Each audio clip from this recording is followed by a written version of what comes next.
folks, John here, Hickory Forge. Welcome back. If it's your first time here, welcome.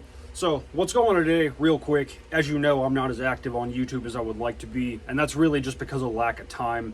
This past year or so, I did go into blacksmithing full-time, into business for myself, and it's grown just a little bit fast for my own good, so, you know, I'm constantly scrambling to keep up. I just don't get a lot of time to film. I maybe get, you know, half a day on Sunday to work on personal projects and YouTube content, and a lot of the stuff I make is stuff that requires multiple weeks to finish. For example, our Damascus ring hilt sword is in the works. The blade has been forged, it's ready for grinding and heat treating. There will be a video on this and everything. But you know, this is a solid 2 weekends worth of work right here. So it'll be a while before the next video on this comes out. Also, working on a bit of a personal project here. This is a 192 layer integral Damascus kitchen knife. This was actually a really fun forging. I'd like to make more of these. But like I said, those are all big, multiple week-long projects, and that's why there's often so much time in between videos. But between that and production work and commissions, I just kind of need a little bit of a break. So what I'm doing is I'm taking today and I'm working on something I know that's not going to take me forever to finish. We're going to shoot from the hip and knock out a quick charity build. So let's get moving. What I got here is the rest of this 192 layer billet I made up to make this integral kitchen knife. I wasn't really sure how much I was going to need, so I started with a lot more than I needed. And I think there's enough here to make a tomahawk. So just to be sure, here was one of my rasp tomahawk blanks that I use. Let's weigh this guy. 1 pound, 2.7 ounces, thereabout. This scale isn't the most accurate thing in the world, but it'll do. So let's just make sure. All right, we should be good. I don't have too much of a plan for the shape of the blade. Like I said, I'm just kind of going with the flow with this project. But first thing I think I'm going to do is run this thing through the press and bring it down to about a 1/2 inch thick bar stock to get a little bit better of an idea of how much material we're going to need to isolate for the eye and this, that, and the other. But that's what's happening now.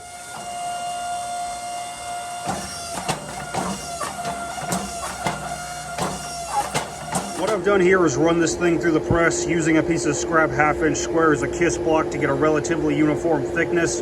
I found the center and I've marked off 1 1/4 inch on each side with the center punch. What we're going to do is go in here and thin out that material. We need about 3 1/4 inches or so to make a good eye. So this is a little bit less, but I'm counting on it kind of stretching as I forge it down. We'll isolate that material, see what we got, and go from there.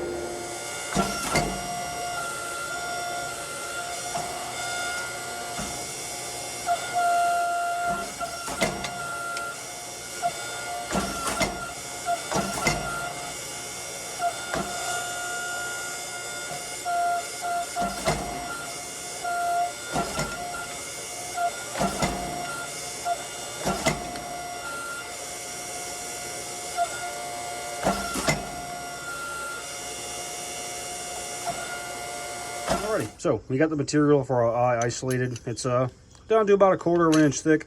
You've got about 3 inches from one to the other, which is a little bit less than I initially wanted. But with the way those chamfers are and the way the shoulders are going to butt up, it'll be a little bit bigger than that, so we should have enough material to drip a nice eye. So I'm going to wait for this guy to cool a little bit, grind these faces clean, wrap it around, and get the forge weld done.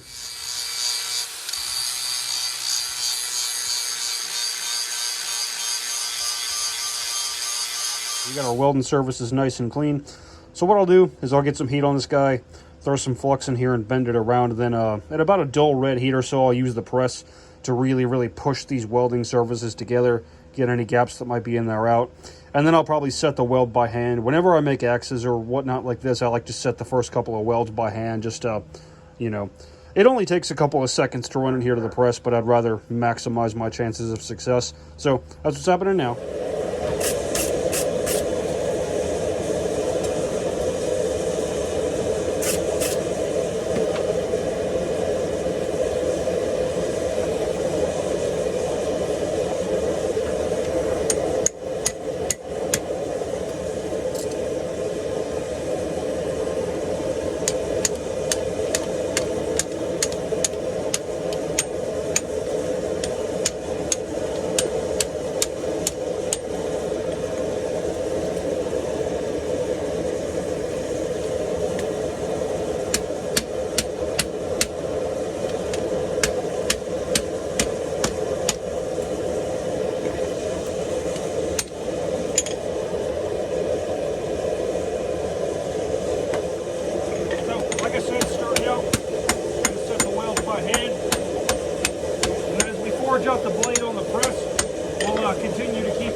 Focus. There we go. So after the initial welding cycle and the first press to reduce it down, I went ahead and ground the seam off the end to make sure we're looking good, and it looks solid. So we'll just work it hot and forge out a blade. Like I said, don't have too much of a plan. I'm just gonna go with it and see what happens.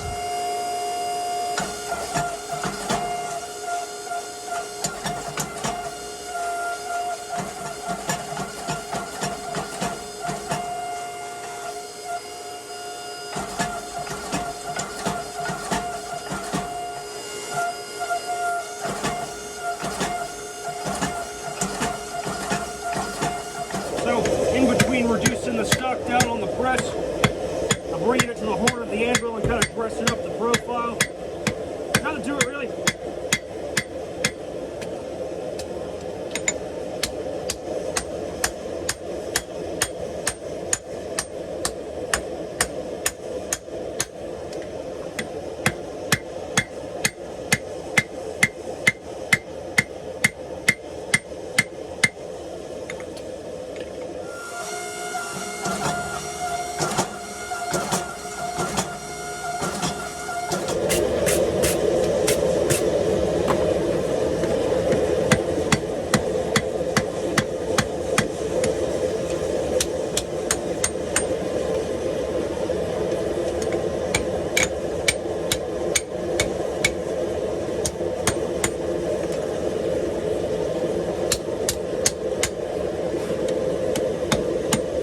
So, like I said, I just took this thing to the dies and kind of saw what the steel wanted to be. Unsurprisingly, it became a Viking axe. So there's that. Next step is to flip it around and get that eye drifted open. The eye material is a good bit thicker than I need it, but that's okay. We can always grind more off. So nothing to it, really.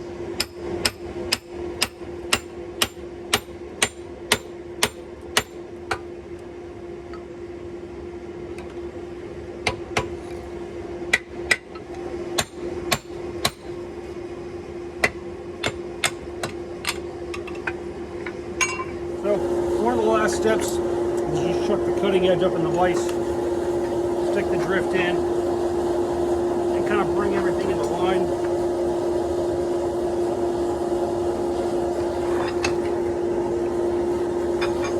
And just a little tweak here, a little tweak there. Nothing to it, really.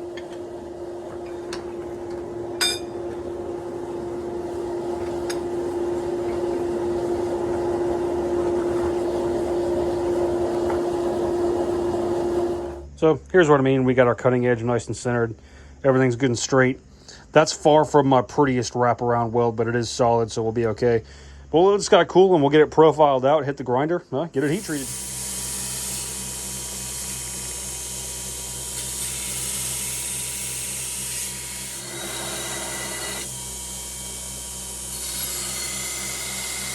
Alrighty, so we got this guy profiled out, ground up.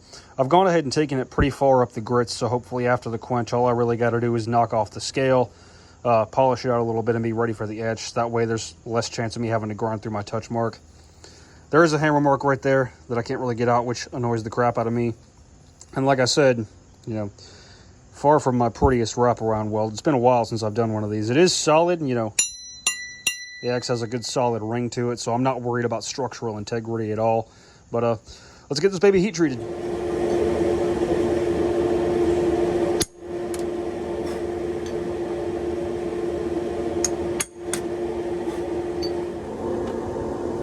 Alrighty, going in for the quench using my Parks 50 fast quench oil. So I'll hold it here for about 10 seconds, and then I'll brush off some scale so I can see the colors run. And we'll use the heat left in the body to do a quick temper. So I managed to get a pretty uniform light straw over the blade with the draw temper, but it's still skating the 60 Rockwell file, so it's still too hard. So we're gonna throw this guy in the oven at about 400 for an hour or so, and then we'll see where we're at and go from there. Alrighty, so I cooked this thing in the oven at 425 for an hour. Now the 60 file bites and the 55 skates, so we're probably somewhere between 56, 58. Which is, pretty good for something like this. It's a tiny bit on the hard side, but it's not like glass hard or anything like that. So all that's left now is to clean it up, get all the scale off, get it in the acid bath, sharpen it, and make it handle.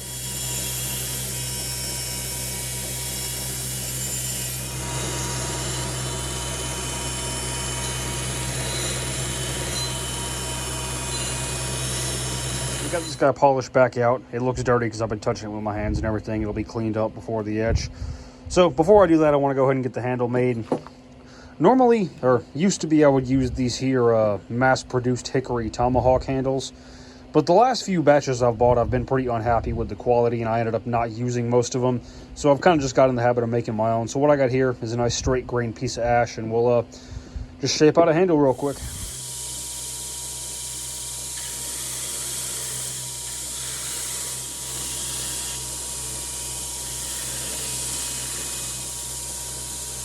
Every so often, shaping out the haft, I just kind of test fit the head on there and see where it is, and where we need to remove a little bit of material to get it sliding up the haft where we want it. But we're getting there little by little. So here's the haft after shaping it out and a little light sanding. We're going to char it black and soak it in some linseed oil while the blade's in the etch.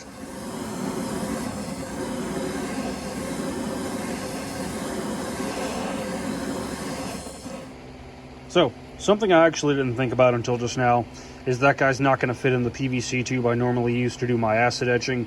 Luckily, I've got some spare ferric chloride and distilled water on hand. I got a good clean plastic bucket. We'll just mix these in a 1-to-1 ratio until that guy's covered up, and we should be good to go for the etch.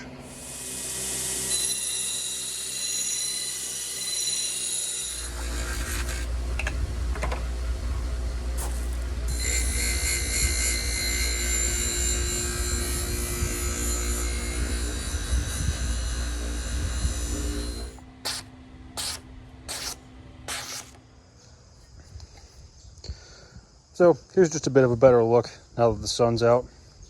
You can really see the pattern on the blade much better. If it'll focus, come on focus. There we go. So like I said, not my best wraparound weld, but it is solid. Whenever I put the haft on, it only came up to about here, and it was beat the rest of the way in there with a dead blow hammer, which is very stressful on that weld. So there's no doubt in my mind it's solid. I tend to have an easier time getting a perfect die if I weld in bit steel, so I've got a little bit more mass right back in there. But like I said, she's solid.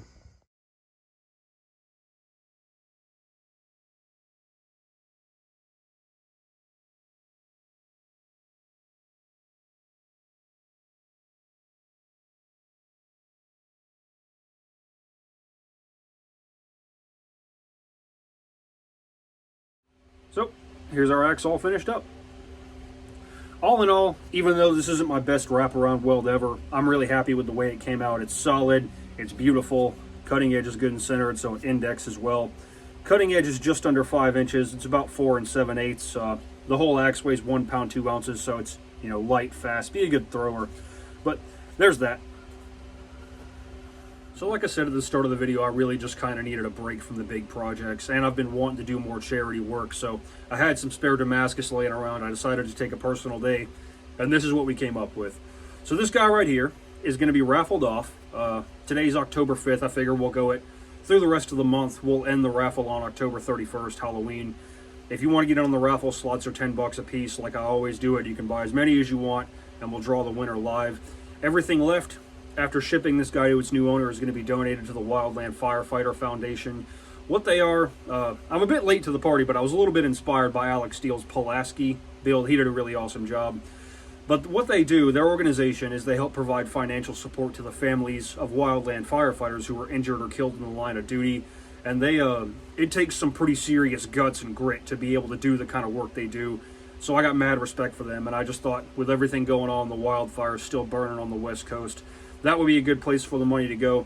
So if you want to get in on it, there will be a link to my PayPal in the description. Just shoot however many slots you want, and we'll get you hooked up. But that's all I got for you. If you like what you saw, like, share, subscribe, all that jazz. Always more cool stuff coming. Might be a little bit longer between uploads, but there's always more cool stuff coming. There's always videos planned and in the works. If you want to stay up to date, the best on day-to-day goings on here at the shop, Instagram is the best place. I try to post to the story every day, but that's all I got for you, and y'all take care.